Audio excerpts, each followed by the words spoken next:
Assalamualaikum. Waalaikumsalam. Sorry buat lambat. Tak apa. Kali-kali ada hal tadi. Okey, okey. So, Okey, tak apa. apa khabar? Sihat, Wan? Alhamdulillah sihat. Sekejap saya type kita punya tajuk malam ni. Bismillahirrahmanirrahim.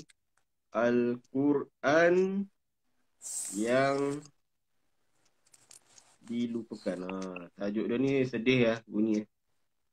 Yelah. Ha. Jadi Alhamdulillah sama kami, Capsule Allah Sayang Kita. So, kita mula sikit lewat malam ni. So, insyaAllah kita sempat kita cover balik 5 minit tadi. Jadi untuk bab ke-6 malam ni, Al-Quran yang dilupakan. Kisah berkenaan pentingnya Al-Quran dalam hidup manusia. Jadi nak tahulah daripada Puan Roha sendiri, kenapa selepas orang cakap bab pertama, orang cakap Allah ada untuk kita. Lepas tu kita ada bab, sekejap saya baca dia punya tajuk ni. Okay. Lepas tu kita ada kecil tapi hebat. Lepas tu ada apa pada baju. Lepas tu kenapa kita tidak nampak Allah. Malam mahu isteri macam ustazah. Jadi tanda Allah sayang kita, Allah bagi kita Quran. Jadi untuk menjawab kenapa Puan Roha memilih tajuk ni dimasukkan dalam Allah sayang kita, bismillah Puan. Ya. Bismillahirrahmanirrahim. Okey, Alhamdulillah. Lewat sikit lah malam ni insyaAllah. Kita teruskan juga ya. Okey, terima kasih Encik Amir, Masya Allah, dan kepada penonton lah yang ada bersama kita. Okey, kalau kita lihat Al-Quran Al-Quran tu satu mukjizat. Mukjizat tu adalah perkara pelik yang diberi oleh Allah kepada para rasul. Dan antara mukjizat Muhammad lah Al-Quran. Dan Al-Quran adalah satu mukjizat yang kekal. Masya Allah, yang kekal sampai sekarang di mana kita umat Islam, iaitu umat yatim lah, umat Nabi Muhammad SAW, dapat membaca, melihat, dan kadang kita dapat merasai keajaiban yang ada pada Al-Quran. Okey, kenapa saya pilih tajuk ini? Yang pertamanya kerana Al-Quran itu tanda cinta Allah, tanda kasih Allah kepada kita umat Nabi Muhammad sallallahu alaihi wasallam. Okey, dan kita lihat takjub ada orang baca Quran sampai menangis. Kan? Mungkin Cik Amir sendiri pernah merasai. Ataupun dengar orang baca Quran kita boleh menangis. Itulah kita panggil keajaiban yang ada pada Al-Quran. Okey, yang kedua, saya selitkan kisah ini. Kenapa? Sebabnya kalau kita lihat hari ini ramai remaja yang lupa. Macam contoh saya, pelajar saya sendiri kan. Mungkinlah dalam 60 orang, 5 orang atau tak sampailah 10 orang yang betul-betul boleh membaca Al-Quran dengan tepat lah. Yang lain ada yang mungkin dalam 10% lah yang memang dah tak tahu dah. Memang dah tak kenal huruf, dah tak tahu dah nak baca alif bata. Kena start daripada awal sebab mereka lupa. Dah tamat Al-Quran masa sekolah dah tak baca dah. Bagi mereka dah tamat tu okey dah stop, okey dah. Al-Quran tu kena baca selalu. Itulah secara sedikit mukadimah. Tu kalau kita sebut pasal remaja kan. Tapi yang lagi bagi kita lah yang lagi menyedihkan yang dah berkejaya. Sebab kita tahu cabaran kita sekarang ni, sebab saya teringat bila sebut pasal Quran ni dia berkait dengan rapatnya budaya membaca tu sendirilah. Jadi kalau pembaca penonton di luar nak tahu, kami di galeri pernah ada satu tema untuk Pesta Buku 2016 tak silap saya lah tema kami waktu tu Back to Books, budaya membaca. Jadi saya punya editor sini Pak Ya Haji Zakaria, dia ada soalan kat saya, adakah gadget ni dia membunuh budaya membaca? Bagi saya gadget lah sebenarnya yang menggalakkan orang membaca. Sebab apa? Untuk saya jawapan saya sebab benda pertama kita buka notification lah, WhatsApp ke apa-apa lah yang ada kat ni. Tapi itulah sangat-sangat rugilah sebab saya ada seorang ustaz berpesan, apa pun kita nak baca kalau boleh mulakan dengan Quran lah. Jadi benda ni saya nampak benda yang seperti tajuk ni lah, Al-Quran yang dilupakan. Jadi benda yang Puan Roha sentuh dalam bab 6 ni sangat-sangat signifikan lah. Lagi-lagi bagi saya bila mungkin kita nak sebut lambat tu tidak. Dia bermula dari keluarga, dari kecil. Tapi bila dah masuk IPT, alhamdulillah bila ada pensyarah yang macam Puan Roha rasa ada tanggungjawab pentingnya Quran ni. Jadi berdepan dengan mereka ni kan, macam mana Puan Roha tanamkan kepentingan Quran ni selain daripada akademik. Selain kita tahu akademik dia orang nak jawab exam, tapi Quran ni kalau dulu sekolah rendah mungkinlah hafal Quran apa surah-surah tertentu, tapi di IPT ni Puan, macam mana Puan tanamkan kepentingan Quran ni dalam diri? Ya, terima kasih. Di Politeknik kita macam saya sendiri mengajar subjek agama kan. Dalam kursus kami ni ada satu sedikit lah dalam 10% saja untuk mereka hafal Al-Quran. Maksudnya ada sikit sajalah, tak banyak. Masa itulah kita boleh detect ataupun kita boleh tahu pelajar yang tak boleh baca Al-Quran. Masya Allah. Jadi di mana satu ketika dalam buku ni saya ceritakan, saya tanya pelajar, bila kali terakhir awak baca Quran? Ada yang dah tak ingat dah bila kali terakhir mereka baca Quran. Ada yang ingat sekolah menengah, ada yang kata sekolah rendah, Masya Allah. Jadi saya kata saya buat satu analogi lah, sebab saya ingin pelajar kan, saya suka buat analogi kan. Jadi apa yang saya kata, okey, awak makan nasi tak hari ini? Semalam makan nasi tak? Makanlah. Kemarin dulu makan juga. Hari ini makan juga nasi. Kenapa awak makan nasi setiap hari? Padahal nasi kan setiap hari makan nasi. Kenapa tak miss ke, tak nak makan ke? Dia kata, mesti lapar lah. Kalau orang Melayu kan memang, kalau orang Kedah kan lapar nasi. Memang nak nasi juga. Sebab apa makan nasi? Sebab itulah makanan jasad kita. Kalau kita lapar, kita tak tenaga, kita tak sihat dan sebagainya. Okey, tu badan awak. Awak akan nampak, awak akan rasa. Tapi roh kita perlu juga makanan. Hari ini mengaji, esok kena mengaji juga. Lusa pun kena mengaji juga. Maksudnya, mengaji tu macam kita makan. Makanan hari-harian kita, tapi ia makanan rohani. Kalau badan kita tak sihat, nampak susut.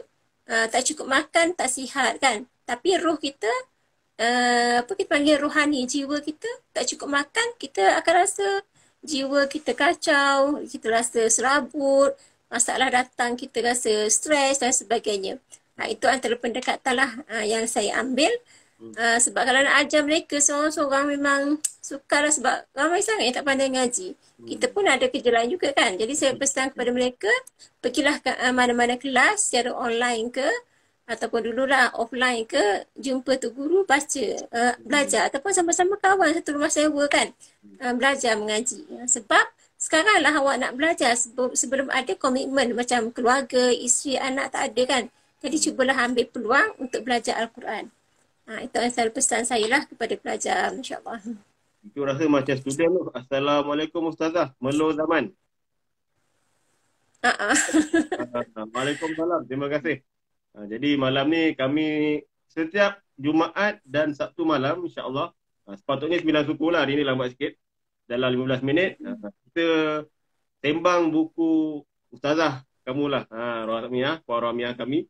Yang mana buku Allah Sayang Kita ni kita buat macam kapsul lah setiap Jumaat dengan Sabtu malam. Dan untuk malam ni dah sampai ke bab 6, Al-Quran yang dilupakan. Jadi Puan Roha, sambung pada kita punya topik kita ni lah. Sebab kita selalu cakap, orang yang nak betulkan hidup, first dia betulkan solat, insyaAllah. Dan even solat pun ada dalam rukun Islam. Siapa yang solat, didirikan agama. Dan siapa tak solat, runtuhkan agama. Jadi untuk Quran ni, mungkin ramai yang sebenarnya dia tak tahu. Al-Quran ni sebenarnya kalau tak baca, ada kesan-kesan yang sebenarnya dia ada satu kelompongan dalam hidup dia. Macam solat tadi, solat tu nombor 1 lah. Yang kedua Quran ni. Sebab yang saya mengaji, Al-Quran ni dia punya hak, kita kena baca, kita kena amal, kita kena sampai. So, first thing kalau baca tu kena belajar lah. Macam tadi, Puan Roha cakap, mengajilah dengan guru, dengan orang cakap, ustaz. Yang banyaklah YouTube semua ada lah, insyaAllah. So, nak tahu kesan bila kita tak baca Quran ni dalam hidup kita ni, apa sebenarnya natijah buruk yang kita dapat tanpa diketahui lah. Ya, okey, terima kasih. Maksudnya Al-Quran tu macam saya sebut tadi kan, mukjizat. Dan mana kalau kita apa tadi, lupa, kesan lupa Al-Quran, pertama hidup tak tenang lah. Macam sebab Al-Quran tu sebagai panduan kehidupan kita. Macam kita nak pergi apa sekarang lah. Kan ada GPS kan. Macam Waze, Waze ke Waze. Hmm. apa-apalah. Macam saya sendiri pun nak pergi dekat je padahal. Tapi Hmm. nak buka juga Waze takut sesat. Tu kat dunia tau. Kita tak Biasa. nak sesat. Kita Hmm. guna aplikasi Waze. Tapi Hmm. untuk jalan ke akhirat, kita kena ambil Al-Quran lah. Sebab apa dalam Al-Quran tu ada undang-undang, ada cara hidup dan sebagainya. Dan Hmm. satu lagi kalau kita ambillah hadis Rasulullah, yang mafhumnya, rumah yang tak dibaca dengan Hmm. Al-Quran ibarat kubur. Kubur tu apa? Tempat sunyi macam kita sendiri kan. Nak tak tidur di kubur? Tak nak, rasa takut, seram dan sebagainya. Hmm. Tapi itulah Rasulullah SAW, dia membuat apa perumpamaan orang ataupun rumah yang tak ada bacaan Al-Quran, umpama kubur, Masya Allah. Jadi hiasilah rumah kita, bilik kita kalau duduk dalam bilik kan, dengan bacaan ayat Al-Quran daripada kita sendirilah. Maksudnya bukan daripada boleh nak dengar kaset, tapi sebabnya kita. Satu lagi, kalau nak baca Quran, peganglah Al-Quran. Sebab hari ni mungkin ada orang baca Quran pegang telefon. Tapi tak sama. Tak sama memegang Al-Quran dengan memegang telefon. Auranya lain dan pahalanya pun lain. Berbeza-beza. Jadi kita ni kalau boleh, macam saya sendiri ada Al-Quran pribadi. Macam Al-Quran tu biarlah sampai kita panggil lunyai ya. Kita belik, kita baca kan. Kita buka setiap hari, Masya Allah. Itulah sedikitlah Encik Amir tentang kesan kalau kita tak baca Quran. Satu lagi macam saya sendirilah kalau tak baca rasa macam bersalah. Betul, Rasa betul. macam jiwa kosong saja kan, macam kita lah tak makan, perut kosong. Sama lah jiwa kita rasa kosong. Rasa macam ada sesuatu yang tak kena dengan kehidupan kita pada hari itu. Masya Allah. Jadi dia tertarik sebenarnya dengan ayat penutup dalam bab ni. Al-Quran ada mukjizat, kita hidup di dunia untuk akhirat. Tadi Puan Ya. untuk kita sampai destinasi kat dunia ni kita perlukan map. Dan map kita sebenarnya Allah dah bagi. Allah sayang kita ni. Allah bagi kita Quran. Petunjuk. Dia punya yang explain pasal Quran ni kita belajarlah dengan ustaz-ustazah. Kita tak boleh lah nak tafsir ikut kepala kita sendiri. Sebab Quran dia terjemah tu lain. Dia kalau yang saya ngaji tu ada berbelas ilmu lah kita kena nak tafsir Quran ni. So itu bab lain. Tapi untuk permulaan saya sangat merayu lah pada semua Quran yang Allah bagi pada kita ni. Ini satu mukjizat yang ada. So kita mengaji lah. So nak tahu orang cakap daripada Puan Roha sendiri lah. Bagaimana sebagai kesimpulan malam ni nak jadikan Al-Quran ni sebagai sahabat Puan? Okey. Yang pertama kena bacalah. Sebab Al-Quran ni tak seperti kita baca buku kan. Buku kalau kita baca senyap kan. Pernah tak? Macam Cik Amir sendiri lah baca saya kan. Allah sayang kamu. Allah sayang kita. Baca dengan diam ke apa? Diam kan kita baca nanti. Tapi Quran tak. Quran kita kena baca dengan mulut. Kena apa? Semua bergerak. Mulut kita, lidah kita, mata kita, telinga kita dengar, tangan kita menunjuk yang mana kita baca. Maksudnya Al-Quran tu baca tu dah berbeza dengan baca buku. Masya Allah kan. Jadi bila kita baca Quran, semua kita panggil panca indera kita berfungsi. Yang pertama baca tu setiap hari kalau boleh. Setiap hari tu paling sedikit lah satu muka surat. Tu paling sedikit lah, paling rendah lah, taraf paling rendah. Lepas tu up lah. Mungkin nak banyak tu kita kena baca mungkin lepas zuhur ataupun lepas asar, lepas maghrib. Baca sikit-sikit. Okay? Yang pertama baca, yang kedua faham lah, kena faham. Sebab kalau kita baca surat cinta tak faham, kita ada rasa feel tak? Tak ada kan? Orang cakap I love you dalam bahasa India, tulis. Kita tak faham, tapi bila kata saya sayang awak dalam bahasa Melayu, kita faham. Kita rasa berdebar, kita rasa, adalah rasa menusuk ke jiwa. Samalah Al-Quran, bila kita baca, kita perlu faham. Yang ketiga, hafal lah. Hafal, kalau boleh hafal. Yang mana surah-surah tertentu sajalah, surah-surah kita panggil pilihan. Al-Mulk, kan, Sajadah dan sebagainya. Kemudian yang terakhir tu kena amal lah. Amal tu nak kena betul-betul lah beramal dengan Al-Quran. Sebab tahap paling tinggi tu beramal. Dan akhirnya kita kena ikhlas lah. Apa yang kita buat tu kena ikhlas kerana Allah Ta'ala, bukan kerana manusia. Okay, itu saja. Sikit perkongsian lah daripada buku Allah Sayang Kita untuk malam ni. Bab ke-6, Al-Quran yang dihidupkan. Jadi kita jangan lupakan Quran lah. Sebab ada apa cakap yang saya mengaji, Al-Quran ni tuan-tuan, dia akan jadi penyelamat kita lah. Waktu malaikat muka nakir tu nak tanya kita ni, kalau kita betul baca Quran ni, dia akan tolong backup kita lah. Tolong selamatkan kita lah sampai masuk syurga.